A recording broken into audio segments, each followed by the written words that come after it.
Baik, terima kasih Mas Toto. Seperti biasa ya, pemaparannya selalu mengangkat isu-isu yang memang sangat dekat dengan kita di sini. Tadi Mas Toto juga sempat bilang mengalahkan rekonstruksinya Mas Bima nih, dekonstruksi, begitu ya. Nah, tapi ya tadi sudah dipaparkan berbagai cara gitu yang menjadi bahan baku agar kita tetap bisa optimisme menjalankan semua ini bahwa usai krisis pasti akan ada ujungnya. Nah, tapi ini nampaknya kan sekarang kita sedang berada di situasi dan ketika pada praktiknya memang tidak semudah itu. Makanya ini kita lihat di kolom Q&A banyak sekali nih pertanyaan dari teman-teman yang mungkin juga ini akan mengawali sesi Q&A kita kali ini. Ada beberapa pertanyaan yang sudah masuk di kolom Q&A saya. Di kolom Q&A kita juga mungkin sebagian panelis juga ada yang melihat. Ada yang satu mungkin ingin ditanyakan. Kira-kira ini bisa dijawab oleh Profesor Masud ya, ataupun oleh Mas Toto nih di sini. Kita tahu nih bahwasanya pemerintah RI kan telah menyiapkan stimulus ekonomi sebesar 405,1 T. Atau mungkin sekarang angkanya sudah berubah karena berbagai anggaran sudah difokuskan dan dialokasikan untuk penanganan COVID-19. Nah, tapi ada beberapa kategori di sini yaitu insentif pajak, dana kesehatan, pengamanan sosial, dan pemulihan ekonomi. Tapi belum ada program pemerintah yang memberikan wage subsidi kepada siapa nih? Belum.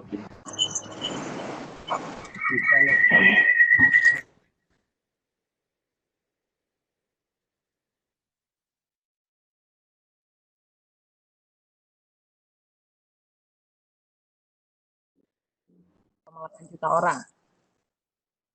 Bisa kita lihat sebagai referensi negara tetangga kita di Malaysia.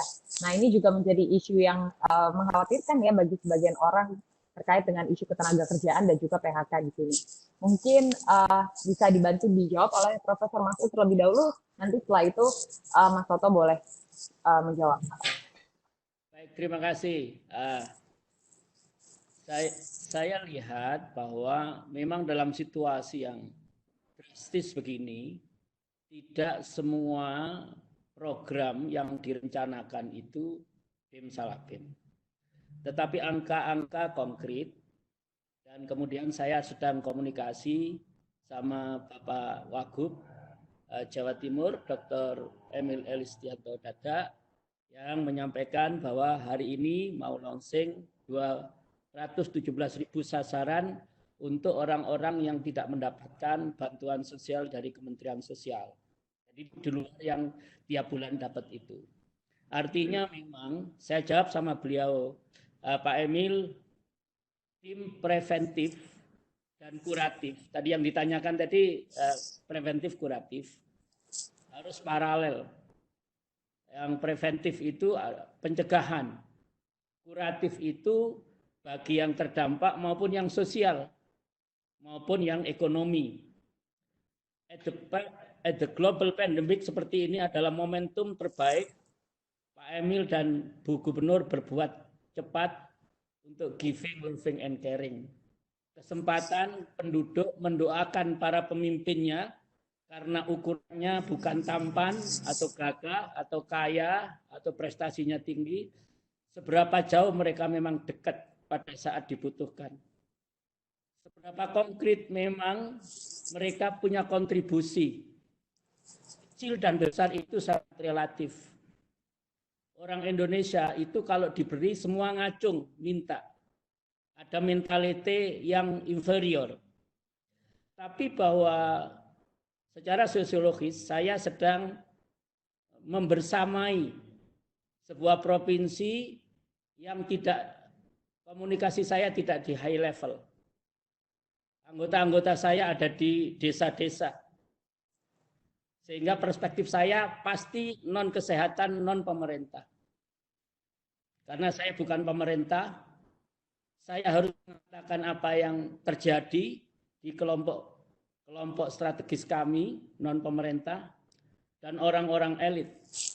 Tapi yang saya bicarakan ini justru orang yang saya khawatirkan, pemerintah dan elit, itu sekarang sudah berubah menuju ke giving, loving, and caring itu dengan berbagai usaha. Saya sedang membersamai beberapa pengambil keputusan di kota kabupaten. di Dewan Riset Daerah. Semua mereka berlomba-lomba, walaupun ada yang kelihatan, itu kelihatannya ya, ada memang yang super tulus kelihatannya, ada yang tulus saja, dan tidak ada yang jelek.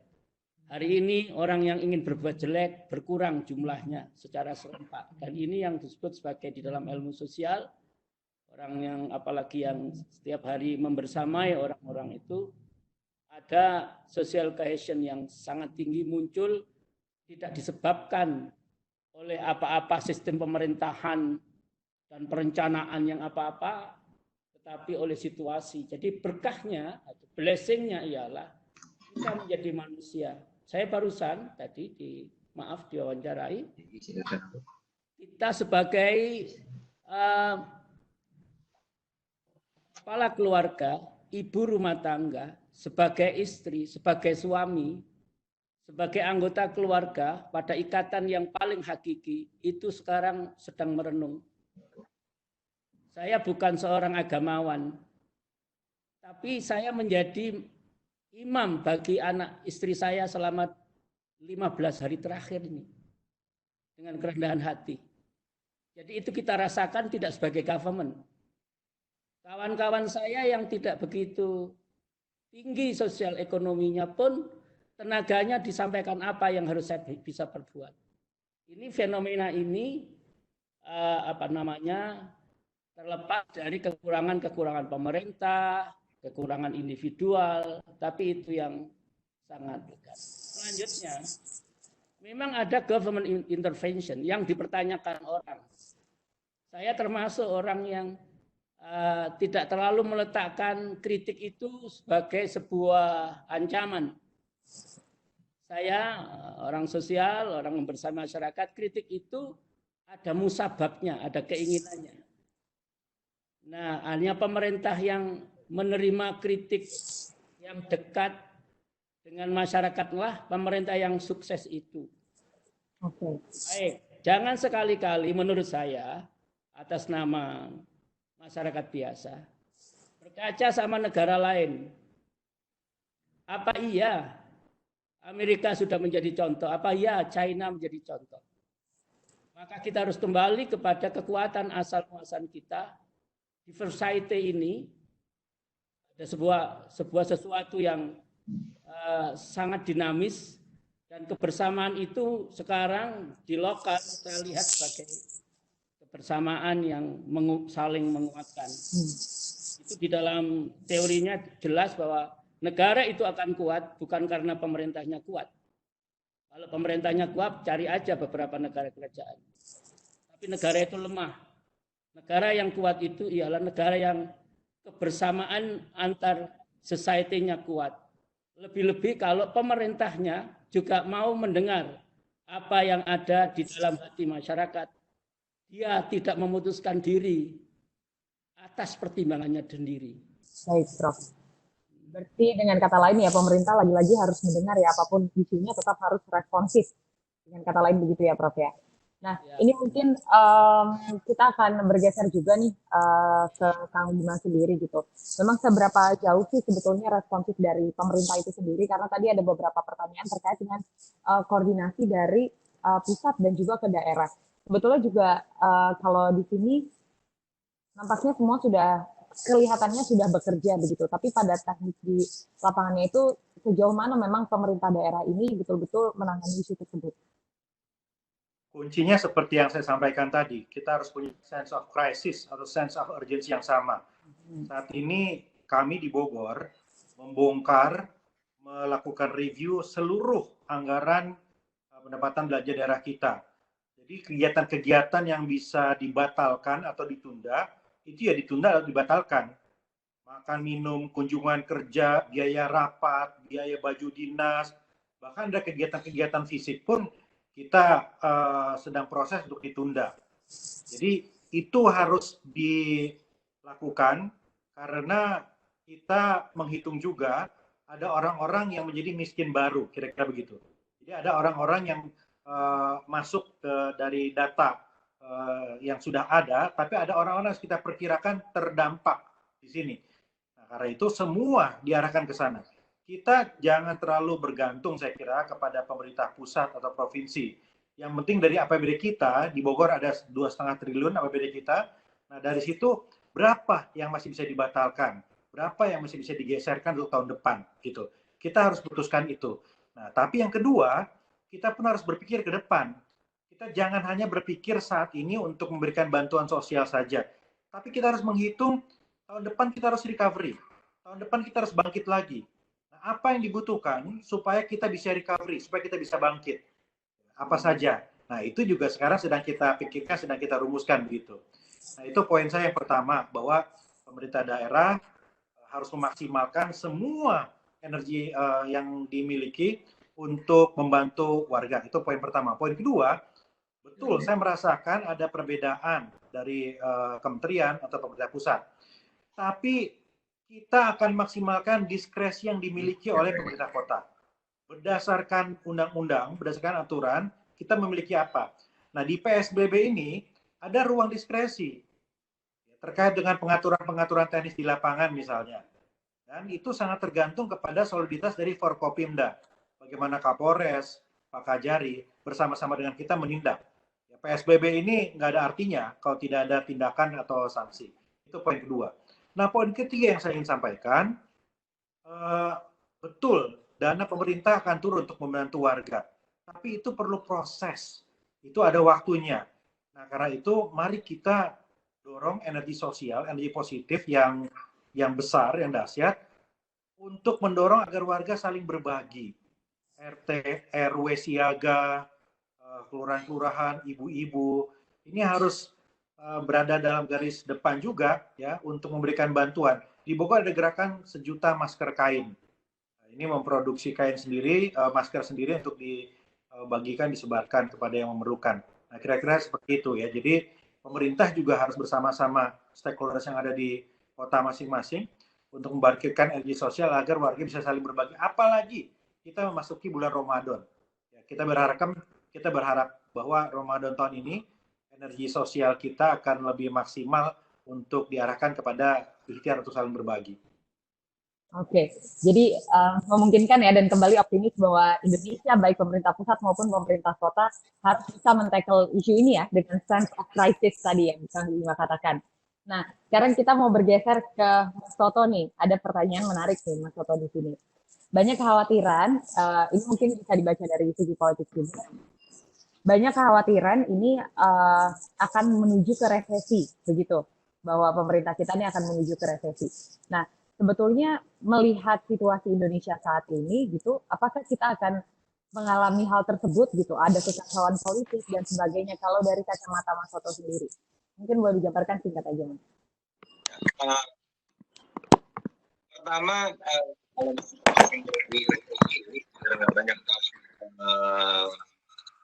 sebelum COVID-19 ini mengenai resesi ya. Resesi ini seakan-akan turun aja udah resesi. Tapi kalau terminologinya itu 2 kuartal berturut-turut itu sebenarnya negatif. Saya pikir itu Indonesia jauh ketika sebelum atau terjadi COVID-19.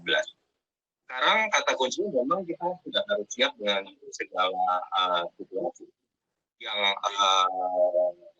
sampai yang terburuk. Bahkan bicara mengenai pertumbuhan yang memang sebetulnya bisa negatif. Karena kita tahu tadi yang berbicara masih lalu sekarang orang berbicara jangan-jangan bisa 0.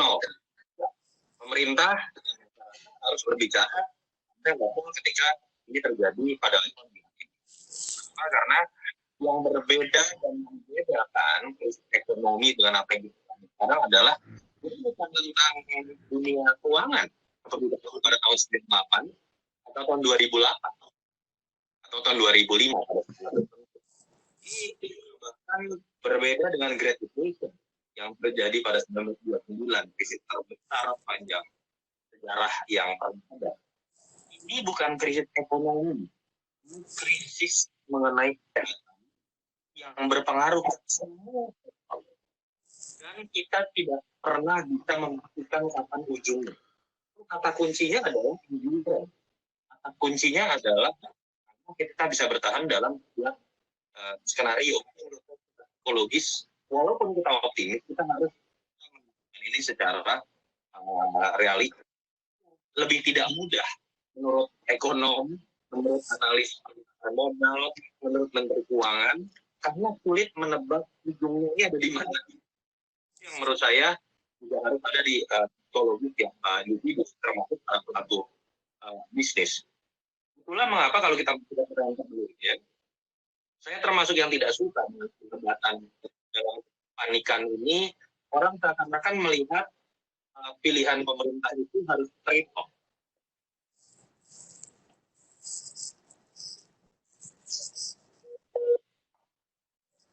Nah, ini lagi seru-serunya. Kepotong nih, nampaknya. Ini Masuk, ya, boleh dilanjut lagi dikit, Mas. ya, seakan-akan ketika pemerintah berbicara tidak menetapkan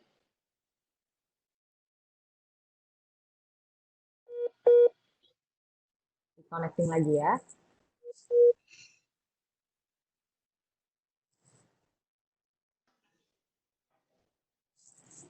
Yes, Mas Toto. sorry, Nggak apa-apa, Mas. sudah balik ya? Ya. Ya itu yang karena kebijakan itu apalagi dalam situasi seperti sekarang kita tahu nggak ujungnya di mana. Tadi Mas Bima sudah sedikit, ini nggak bisa trade off, tapi dia harus kontur, dia harus cara mengenai keberlanjutan juga. Ketika misalnya memilih melarang mudik atau tidak, itu kan nggak bisa berani atau enggak. Ketika mudik langsung dilarang, misalnya, kemudian pertanyaannya 6 juta orang yang tidak punya KTP yang selamanya ada di Indonesia, ketika di lockdown mau diapain? Jangan-jangan tidak membunuh DKI tanda kutip. Bagaimana kemudian berbicara mengenai memberikan insentif sosial ketika mereka kebanyakan tidak terdaftar. Saya bilang ya individu, ini bukan tentang superhero kepala daerah mana dan mana yang lebih berani tidak. Ketika bicara lockdown, apakah masyarakat Indonesia mau misalnya menggunakan logika lockdown ala menggunakan logika lockdown ala China yang tanda kutip juga kita bicara dari skala HAM mungkin agak berbeda dengan sistem kita. Pemerintah harus berbicara mengenai dan yang saya ingin katakan adalah dalam situasi pandemi kita harus realistis. Pemerintah tidak mungkin sanggup menyelesaikan semua permasalahan baik dari sisi persediaan anggaran maupun dari sisi persediaan anggaran.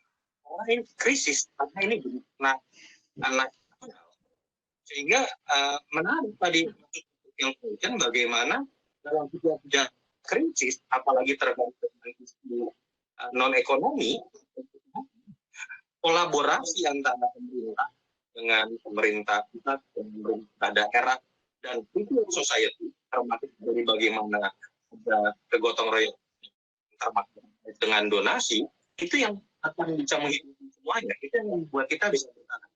Tetapi memang kritik saya saat ini adalah ada kebingungan dari sosial ini, keinginan masyarakat untuk membantu yang lebih lemah, keinginan masyarakat untuk kemudian menyumbang memberikan kelebihan itu juga kadang tidak terarah.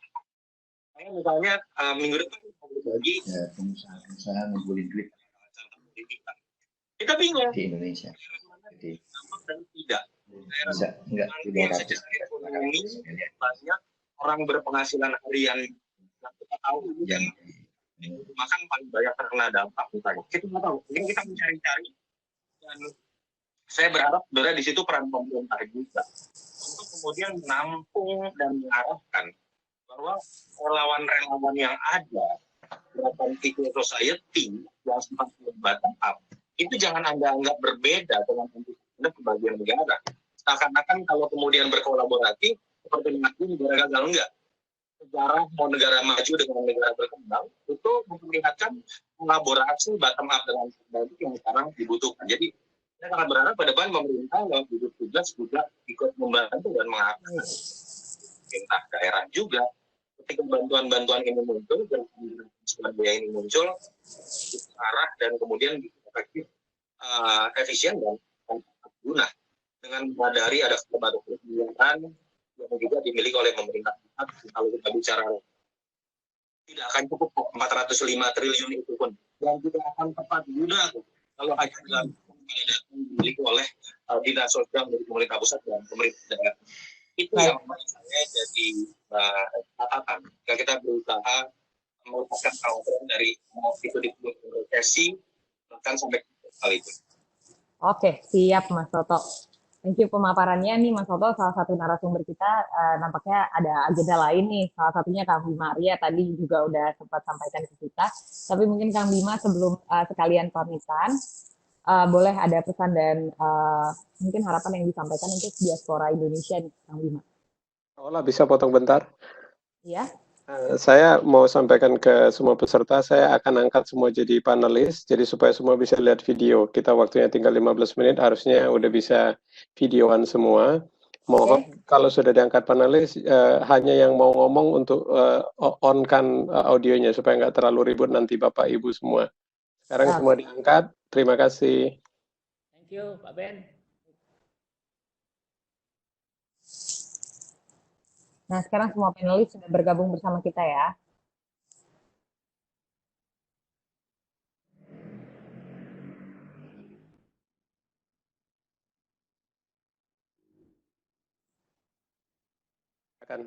Kang Bima.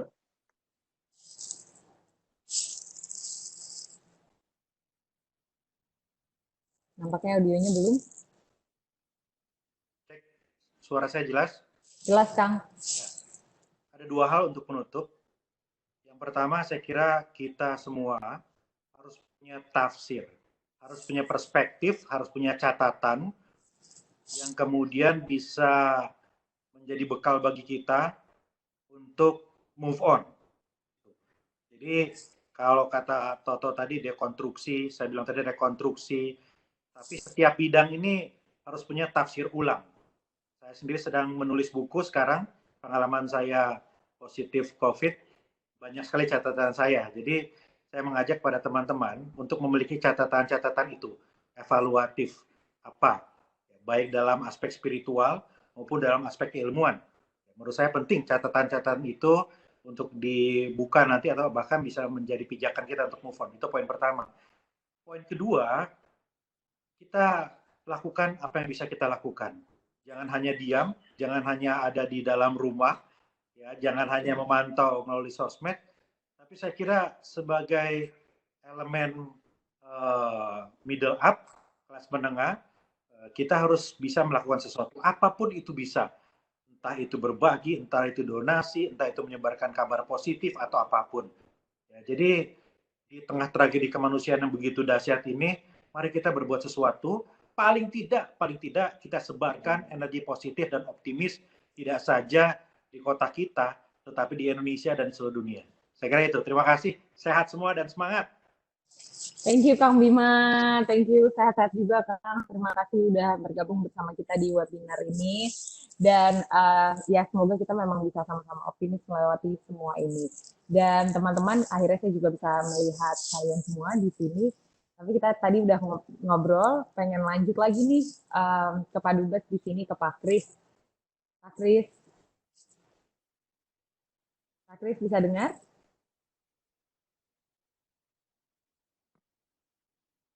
Bisa monitor. Halo? Ya, Pak Kris. Ya. Ya, Pak, ini mungkin ada banyak pertanyaan juga nih dari teman-teman dan juga nih ada salah satunya di kolom Q&A saya. Ini ada yang nanya gitu, sebetulnya kontribusi apa yang diharapkan pemerintah saat ini dari diaspora, teman-teman dari diaspora begitu, Pak Kris? Baik, terima kasih. Pertama saya ingin sampaikan, menyinggung dari apa yang sudah disampaikan Profesor Said tadi mengenai masalah kesetiakawanan sosial. Ya.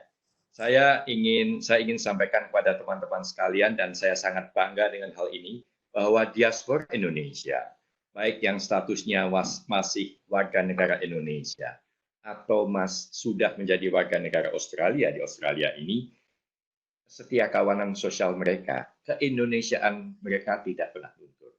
Dan untuk itu, khususnya dalam situasi yang sulit ini, Saya mencatat dengan senang sekali inisiatif-inisiatif yang telah dilakukan oleh masyarakat Indonesia di Australia, misalnya apa yang sudah dilakukan oleh CIDE, itu komunitas masyarakat Islam yang ada di New South Wales. Mereka dengan inisiatif mereka telah mengumpulkan dana, membagikan sembako dan lain-lain bagi yang membutuhkan. Kemudian saat ini sebagai update saja, masih ada 6 orang ABK kita yang terkena COVID di Perth. Mereka adalah kru kapal. Masih ada juga 1 orang di ACT, tadinya 2, 1 orang sudah sehat. Dan yang unik adalah tanpa saya instruksikan, staf dari KBRI senantiasa stay connected dengan mereka dengan inisiatif sendiri mengirimkan misalnya jamu, wedang jahe, dan lain-lain. Jadi bentuk-bentuk kesetiakawanan sosial itu tidak pernah luntur di kalangan diaspora Indonesia yang ada di Australia ini. Saya share betul apa yang disampaikan oleh Pak Bima Arya tadi. Kita harus punya sense of crisis, ya. Tapi kita tidak perlu panik.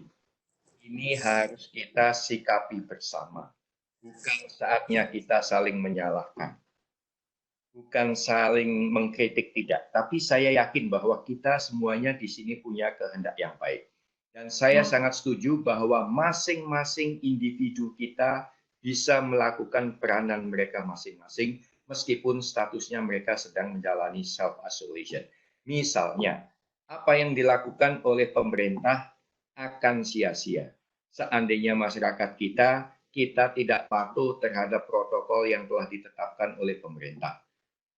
Sehingga untuk dapat mengatasi penyebaran COVID-19 ini. So, let's play our part untuk bersama-sama dengan pemerintah, apakah itu otoritas di Indonesia ataupun otoritas di Australia dalam rangka menanggulangi wabah ini. Dengan demikian, dengan bersatu saya yakin sekali lagi we will battle. We will win the battle ya Pak ya, yakin dan optimis. Oke, Pak Kris, kita akan bergeser lagi nih untuk mendengar mungkin closing statement terlebih dahulu dari Prof. Masud Said. Karena kita ini akan menjelang pukul 13 waktu Indonesia bagian Barat dan tentunya di Melbourne itu pukul 16 ya, kalau tidak salah. Di Canberra nih kita nih. Di Canberra ya, oke, sip. Dan boleh Prof. Masud Said untuk memberikan kita closing statement sebagai gairah optimisme kita untuk semakin meningkat. Terima kasih Ola, Bapak Dubes yang saya hormati, Pak Ben, Mbak Disa, Pak Majid, ada Pak Antonio Stopping. Dan saya kira yang pertama, kita yang ada di Indonesia memang sedang merasakan bersama terpaan penyakit ini. Tetapi saya ingin mengatakan bahwa kita tidak patah, kita malah bersambung secara mentalitas, secara kebersamaan. Mungkin topik saya tetap konsis di situ. Yang kedua, sebagai manusia, sebagai kelompok, sebagai warga negara, dan mungkin pemerintah juga, ini momentum untuk self introspection. Kita introspeksi diri, apa benar iya sistem yang kemarin itu yang di atas terus, yang di bawah terus. Sekarang ada shifting, tidak hanya financial shifting from the government, tetapi juga ada shifting, ada perubahan, bahkan turning direction. Ke arah tadi istilah yang gampangnya itu giving, memberi pada puncaknya, caring, peduli karena hanya perasaan saya nggak bisa menolong, tapi saya sedih karena tetangga saya sedih, nggak bisa makan. Atau loving itu menghindarkan kita dari berperang terhadap tetangga kita, terhadap orang yang kita musuhi, kita benci. Sekarang revisi semua itu. Jadi kalau Mas Bima mengatakan bahwa kita sedang dipaksa oleh keadaan, sejarah manusia selalu saja ada momen ketika kita harus undur dari rutinitas. Dan itu bisa COVID ini. Contoh, semua peradaban bangsa diminta puasa. Peradaban bangsa besar di Asia, di Eropa semua. Bahkan suku barbar pun harus berpuasa. Sekarang kita berpuasa. Tidak hanya dalam makna bulan puasa. Teman-teman Nasrani itu diajarkan loh berpuasa. Orang modern diajarkan berpuasa atas nama kesehatan. Sama apa yang kita sebut sebagai simple life. Jangan-jangan kemarin kita tidak simple. Kalau bahasa agamanya itu, kita ini memikirkan sesuatu yang kita nggak bisa mecahkan. Itu bisa mengurangi umur itu kalau bahasanya. Nah, yang terakhir, saya kira terima kasih Bapak Dubes telah optimis untuk saudara-saudara saya yang sedang kuliah, bahkan saudara-saudara sekarang yang diaspora yang ada di Indonesia, tidak hanya diaspora Australia menurut saya, tetapi kami masih utuh. Saya, Mas Bima, semuanya ini masih utuh. Tidak ada satupun yang away from you. Jadi kalau ada yang pulang, kenapa tidak? Tapi kalau Anda merasa di sana lebih aman, itu pilihan. Tidak ada masalah, tapi saya ingin menginformasikan, kami optimis, luasan Indonesia, hal-hal baru yang belum dikerjakan oleh Indonesia. Kemudian kebutuhan sumber daya manusia profesional yang berpikirnya itu logis, sistematis, itu akan membawa dampak positif kalau pulang dengan riang gembira. Jangan menambah kesedihan kami. Kalau orang pintar aja sedih, apalagi yang tidak pintar. Terima kasih atas kesempatan ini. Terima kasih Diza, Mas Ben, Ola, Pak Dubes untuk memungkinkan saya berkomunikasi. Mungkin apa yang saya sampaikan ini ada selele pendapat pribadi saya, tapi mudah-mudahan ini juga bisa merangkai beberapa perasaan-perasaan yang tersebar di seluruh seantero Nusantara. Baik, Prof. Mas Utsai, terima kasih. Tadi menyentuh sekali terakhirnya. Mungkin kita ke Mas Toto sekarang. Mas Toto, untuk melengkapi closing statement dari Prof. Masud.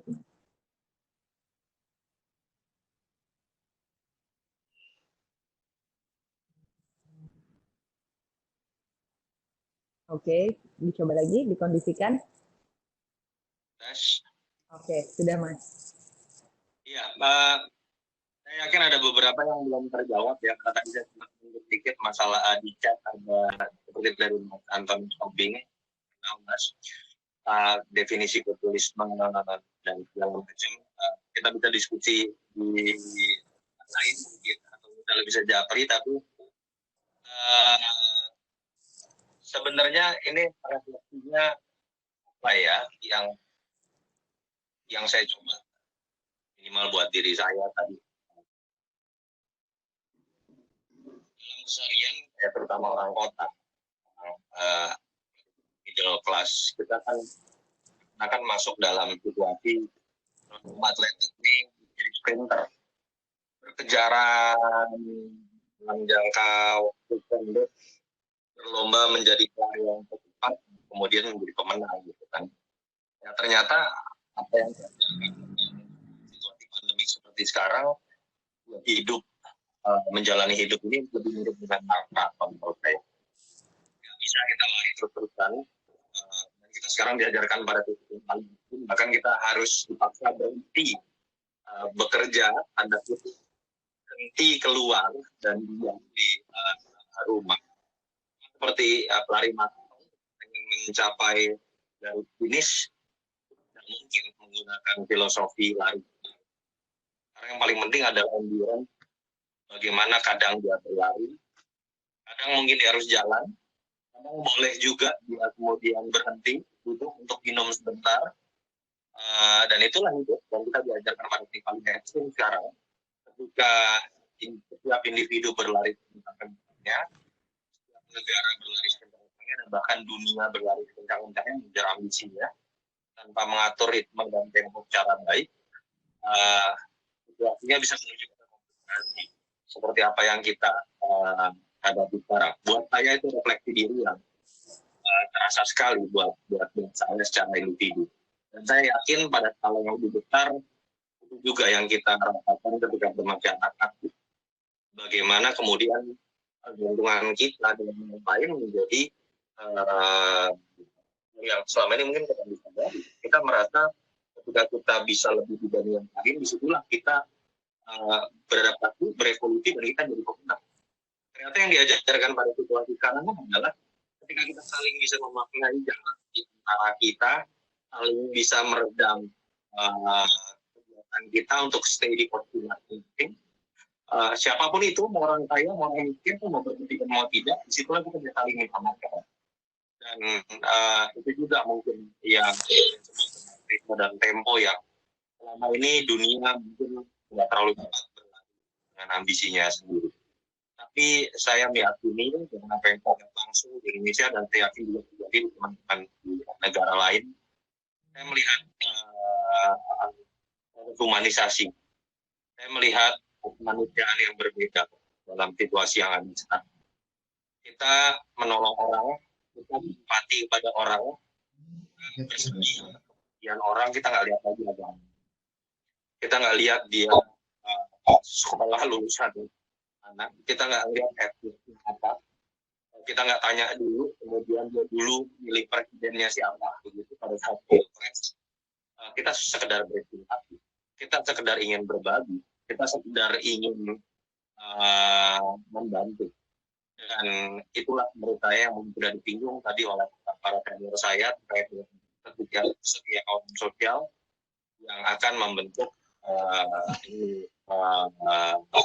dari dunia yang mungkin dari saya itu. Baik, thank you Mas Toto. Dan sebagai penutup pamungkas, mungkin nanti juga akan ada penyampaian dari Indonesia Diaspora Network, tapi sebelumnya Pak Dubes, boleh, Chris? Ya, terima kasih, Ola. Sekali lagi, kalau saya boleh sampaikan sebagai penutup, please jangan panik pada diaspora Indonesia yang ada di Australia. Yakinlah bahwa negara senantiasa hadir di tengah Anda. Kita buka hotline 7x24, but at the same time, do not take this lightly. So, kita butuh juga teman-teman sekalian to play your part untuk bersama-sama menanggulangi tantangan ini. At the end, stay safe and stay healthy and stay connected. Terima kasih. Terima kasih, Pak Chris.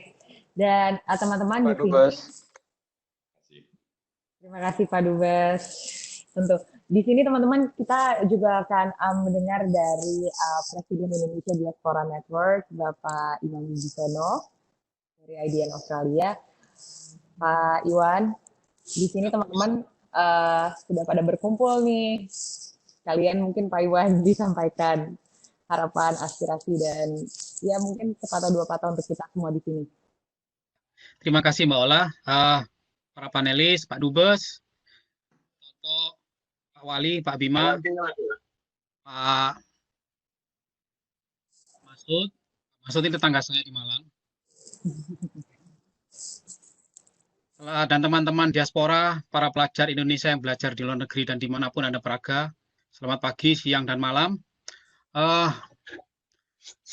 Memang Indonesia Diaspora Network Chapter Australia ini ingin membangkitkan rasa optimisme, di mana saya sendiri pun menerima banyak informasi sejak adanya wabah COVID-19 ini tentang hal-hal yang bagaimana caranya menghadapi, apa dampak negatifnya.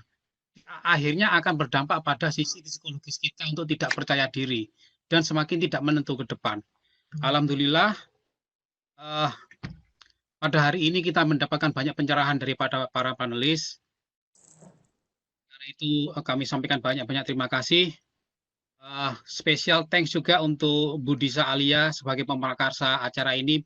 Budisa Alia ini posisinya berada di Melbourne, dan juga kepada Mas Ben Tampu Bolon yang posisi ada di Perth, yang memfasilitasi sistem Webex ini sehingga acara ini bisa berjalan dengan baik. Juga tidak lupa dengan Mbak Ola Najla yang sudah lebih seminggu ini kita recokin terus. Terima kasih Mbak, semoga nggak kapok. dan juga para teman-teman sekalian, para pemirsa, dimanapun Bapak atau Ibu berada. Semoga acara ini bisa akan ada sesi keduanya yang akan kita selenggarakan kurang lebih pada pertengahan bulan depan. Kurang lebihnya saya mohon maaf. Wabillahi taufiq wal hidayah. Wassalamualaikum warahmatullahi wabarakatuh. Waalaikumsalam warahmatullahi Iwan, Bapak dan Thank Ibu you, Mas semua Iwan. hanya mau nambahin saja bahwa di acara kita ini ada kehadiran dari KJRI Sydney, KJRI Melbourne, KJRI Perth, dan KJRI Darwin. Ikut semua dari awal.